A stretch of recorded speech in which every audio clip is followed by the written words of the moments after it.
What's up, crew? Welcome back to Libertalia Game Supply. Today we're taking a look at a Utopia deck. So now initially where this all began was I was trying to fit a Utopia, or I guess a ZS little package in Boojins to see if it would do anything unique or interesting. It does not. Ultimately, I think the little engine that you would add, I saw this 4-card package in Teller Knights not too long ago and thought it was kind of an interesting idea. It's like a free extender, free body. The problem is these cards both kind of suck outside of a Utopia deck, if I'm being honest. This guy's free special summon is nice, but it has to be the first thing you do on turn 1, so if you don't open it, it's pretty much dead unless you're getting board wiped, at which point it doesn't generate you any advantage off of its own special summon. So like if you're top decking and that's what you got, you lost anyway. And this one would let you special summon itself if the only monster you control is a level 4 light monster. And so in tandem, they're not bad, and even within the context of the deck, they're not bad because it's searchable. If you have it, you have it. If you don't, the rest of the deck kind of does a similar thing. Their second effects are what make them decent in their own deck, and you just don't get those effects in anything outside of their own deck. So when they get used as Xyz material for a Utopia monster, they each grant that monster an additional effect. So the Ascended Sage will let you search a rank up spell, and in this deck, that rank up spell is sick. You get either the Hyper rank up, Utopic Force, or the Zexal Force. The Arm Sage is much worse when it gets Xyz summoned with. It just lets you search a ZW card. We're only playing the 3. You're usually just going to end up searching one of these two because they can equip from your hand. The Pegasus Twin Saber cannot, but it can be equipped pretty easily to the Ultimate Leo. So that's why we're playing it. It gives you that extra negate. Now for the rest of the list here, we got triple Astral Utopia. This is a bummer and also incredible at the same time. It is probably the best monster in the deck. It's a free special summon if you control an Xyz monster. When it's on the field, you can send another card you control from the field or your hand to the graveyard and then search a Xyz, automat, Zexal, or number spell or trap. So pretty much any of your spell or traps that are archetype specific in the deck are searchable off of this, which is insane. Like most decks do not have something like that. The issue is it's not really searchable. It's not a Utopia monster. It's not an Xyz, an automat, or a number card. It is a warrior, so you can rota for it, but that only bumps you from 3 to 4. I was considering playing a small world engine in here so that you could search it, similar to Boojins.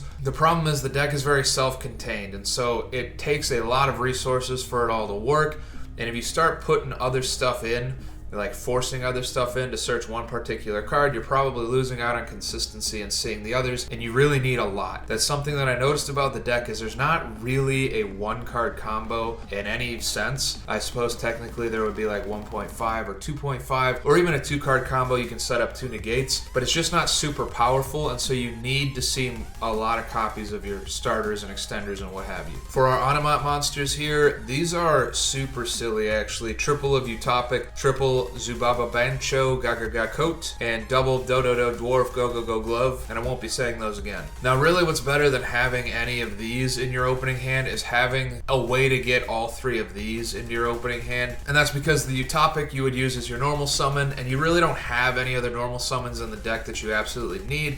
It's always going to be Utopic if you can make it that way. On the field, he can special summon 1 each of any of the automat monsters. These are both different ones, so you would be able to summon each of them from your hand. What makes him really crazy at that point is if you leave this guy on the board, so say you overlay with these 2, you would then be able to detach the Utopic to the graveyard and then special summon it with the Zubaba's effect. Then if you were able to send the Dododo Dwarf to the graveyard, you would summon it off of its own effect because the Utopic's on the field. So you essentially get to use these guys twice. So these 3 monsters are actually 5 bodies, which is just pretty nuts in any sort of a deck. But in this deck in particular, it's probably your strongest little combo line there. For our ZWs, we're playing the Twin Saber, the Lightning Blade, and the Tornado Bringer. The Tornado Bringer you could probably cut. I don't know, felt a little bit nostalgic for it. These 2 have similar effects. They're from the same era. They're much older than a lot of, actually all of the rest of this stuff. These are by far the oldest apart from Gigantis. Both of them can equip themselves from their hand to a Utopia monster that you control, which is what makes them kind of nice. They grant that monster an attack boost equal to their own attack, so 1300 and 1200, and then they give it an effect while it's equipped. So Lightning Blade would prevent it from being destroyed by your opponent's card effects, and Tornado Bringer would prevent it from being destroyed by your opponent's battle by a monster. Also, both of them, while they're equipped, if the monster they're equipped to would be destroyed, you can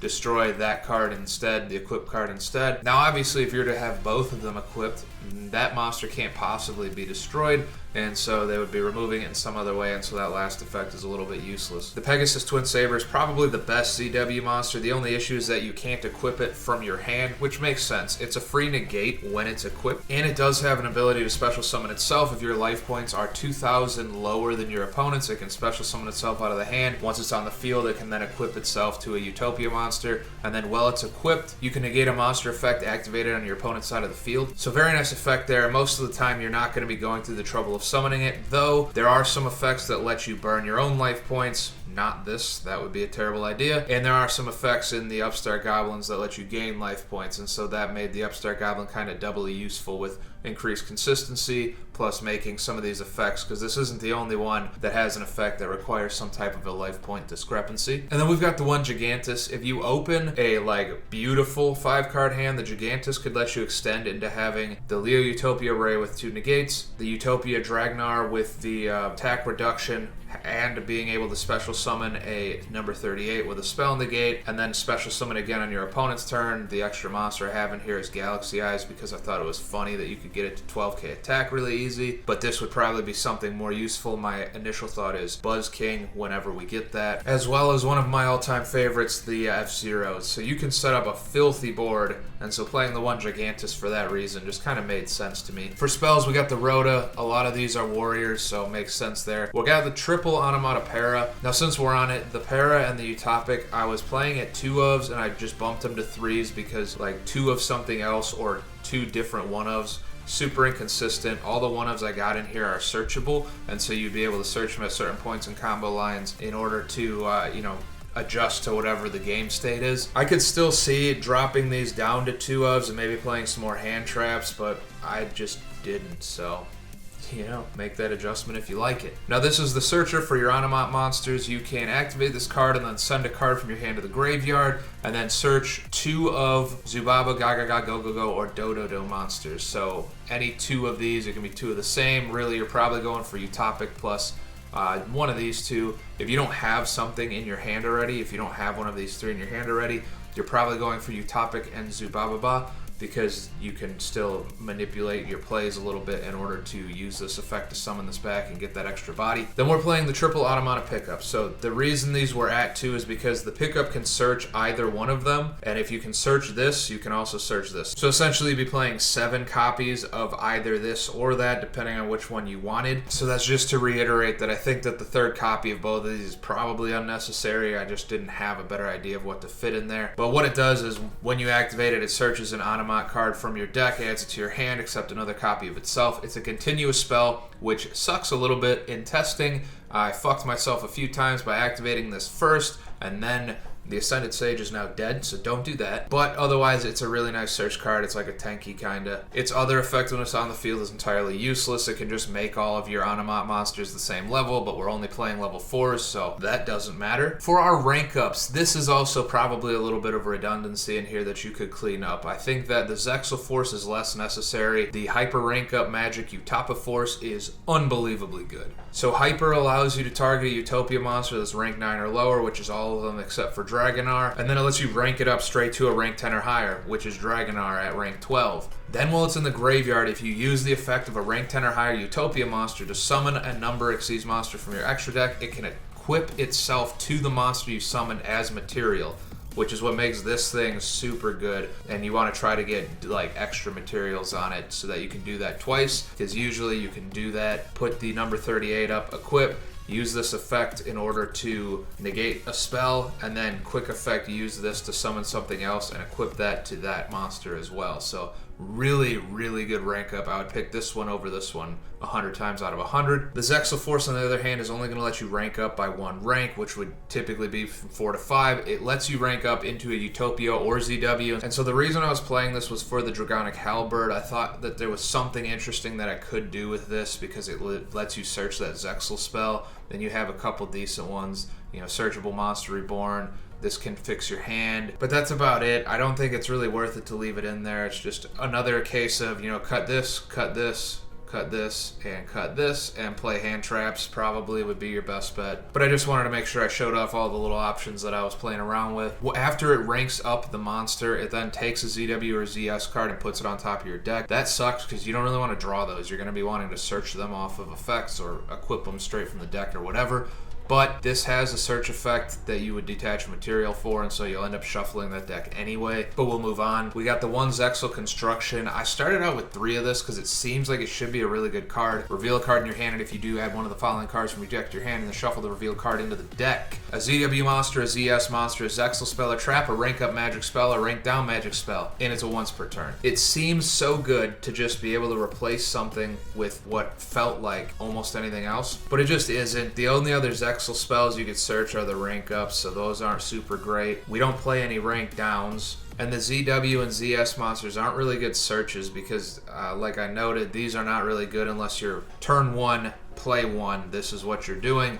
And these, there's a lot of other ways to search it. Leo equips them straight from the deck, so you don't kind of worry about that. I still think at 1 it's okay because you can search it, so if you happen to search it, you would be able to, adjust your hand a little bit to correct going forward to finish up a combo, but this also is probably not super mandatory. I just like it. The Entrust, I think, is incredible. It's an extender, a searchable extender. Target a Utopia, ZW, or ZS monster in your graveyard, add it to your hand or special summon it. If your opponent's life points are at least 2,000 higher than yours, except the turn this card was sent to the graveyard, you can banish this card from the graveyard, then target one Zexal spell trap in your graveyard, accept and trust, add it to your hand. So it recycles your Zexal spells, which are just going to be these 2. Not super good, but it's a searchable monster reborn, which would let you extend really hard, especially with something like Utopia. You're going to have already summoned a lot of extra deck monsters and filled that graveyard a little bit. You can then Utopia summon itself and then get this out of your deck or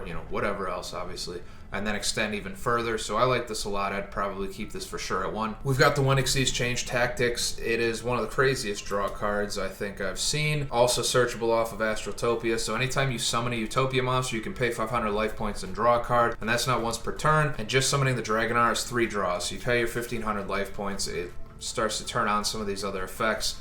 You draw 3 cards. Pretty cool. We've got the Double or Nothing. I never use it. Probably don't need it at all. The reason it's in there is because you use Utopia Double to make your Leo pretty much first turn as often as you can because it sets up a couple of negates. Having it in your hand's not terrible because both of your main search cards require a discard or a return to deck or whatever, and so you just put it back in there if you don't need it. I suppose if you really wanted to, you could use Utopia's negate effect to negate something and give it the extra double attack or whatever, but that's not really what I'm using it for. We got the one call by to prevent hand traps, and we got the triple upstart. Just like I mentioned, the deck isn't based around 1 card starters, and so you need to have as much consistency as possible in order to see a few of your cards in your opening hand to get you to a decent play. So that's the triple upstart, plus that life point differential will make a difference with some of these other effects. We've got the one numbers protection. It's pretty much a solemn judgment so long as you control a number Xyz monster, and then when it's in the graveyard, if a number Xyz monster you control is destroyed and sent to the graveyard, you can then just set this card again, so you get to use it twice. And triple imperm because it's the only hand trap I decided was necessary, apparently. For the extra deck here, I got my 2 targets for Dragonar. The number 38 obviously has that spell negate. Like I said, this doesn't need to be here. I just thought it was cool because you can put 25,000 damage on board and turn 2, which felt very anime-like, and this is obviously very much so an anime deck, but this should be something else that you get a lot more use out of, especially going first and then passing to your opponent. You can summon this on your turn, pass, and then summon something else that also has an interrupt, and that would probably be more bang for your buck. We've got the 2 F-Zeros because you need them. We've got the 1 Dragonar because all the reasons I've said so far. And then let's move a couple things around here just for ease of explanation. So you'll use your Utopia W to go into your Leo Utopia Ray. Utopia Double, summon, detach 1, search the Double or Nothing, grab the Leo Utopia Ray, detach another, equip the Twin Saber to it, and now it has its own quick effect negate because something is equipped to it, and then it has the negate from the Twin Saber as well. So off of 2 monsters, you get 2 negates to pass to your opponent. Very, very good card. We've got the 1 Utopia Rising. We're playing a ton of Utopia monsters, and so being able to recycle them and give them materials to get their effects again is going to be pretty good. We've got 2 Utopia and 1 Utopia Prime. We've got the 2 Utopia because you use it as like a base to Xyz climb, if that's a term, up to your bigger monsters. And then the Utopia Prime is so that you can go Utopia, hopefully draw 1, Prime, hopefully draw another one, and then rank up into Dragonar, hopefully draw another one, and then you now have 4 materials on your Dragonar to get your 2 summons. I suppose you could use the effect to drop yourself to 10 life points and wipe the board, but don't do that. That's a horrible idea. The 1 Dragonic Halberd, I kind of explained that already. You can detach 1 to search a Zexal spell at trap, and then when it's on the field, it can equip itself. So if you make this at some point to get that search, you can then just equip it to like your Leo Utopia Ray, and now he's a 5500 beater that has 2 negates on it and can't be destroyed. And then for the rest of our non-number monsters, we've got 1 Utopic Sage. This thing is a superstar. You can detach the material, special summon a ZW or ZS monster, so usually that's how you're getting these effects. There are second effects that give an effect to an Xyz monster. Is you're going to make this detach 2, special summon the Ascended Sage, and then just overlay with it. And then it has an additional effect where if it's on the field or in the graveyard, when a Utopia light Xyz monster would be destroyed, you can banish it to prevent it from being destroyed. So even if you end a combo and just leave it on the board, you have that additional protection there. So amazing card for the deck. The 1 Gallant Granite to search the Gigantis. Usually if you're making F-Zero, it's going to be these 2 in like a nice big long combo. And then the 1 Gaga Gaga Magician also for the F-Zero. This could probably be cycled out for something a little bit more like interactive with the opponent, like Abyss Dweller, Exciton, Zeus even, something like that. It just felt like it made sense to stick it in there in its own deck for now. And then one last note here, I tried out the Zexal field with the 2 65s, C65 and regular 65. The idea being you would activate Zexal field, you would get it off of a search at some point, activate your Zexal field, then off of your Dragonar detach 2 special summon, you would special summon the C65, and then Zexal field will equip the 65 from your extra deck to the C65, meaning it gets its additional effect. And that additional effect is effect monsters your opponent controls cannot activate their effects. Seems super cool to have a summonable floodgate like that that only works on your opponent. Problem is, it is terrible. This thing sucks. It's just not, it's super clunky. You have to play around doing that. If you draw it, it sucks because it doesn't do anything for you unless you searched it on purpose. And I just really, really hated it. So I cut it out. If you like it better than I liked it, obviously stick it back in there, but not my cup of tea. Now I'm also going to upload a little combo video probably tomorrow, going through kind of the different plays I've figured out so far with this. If you got suggestions for that, definitely leave them down below. I've had a good time playing around with it. It's super cheap also to build this. Like, this whole extra deck is cheap. This whole main deck is cheap. Nothing here costs more than like $1 or $2, apart from like maybe an F-Zero or a 38, but even then they'd be like $3. So definitely worth trying out, even if it's just online, to see how you like it. Feels good to feel the flow, you know? But that's it for me. Happy deck building. Have a good one. I'll see you in the next one. Goodbye.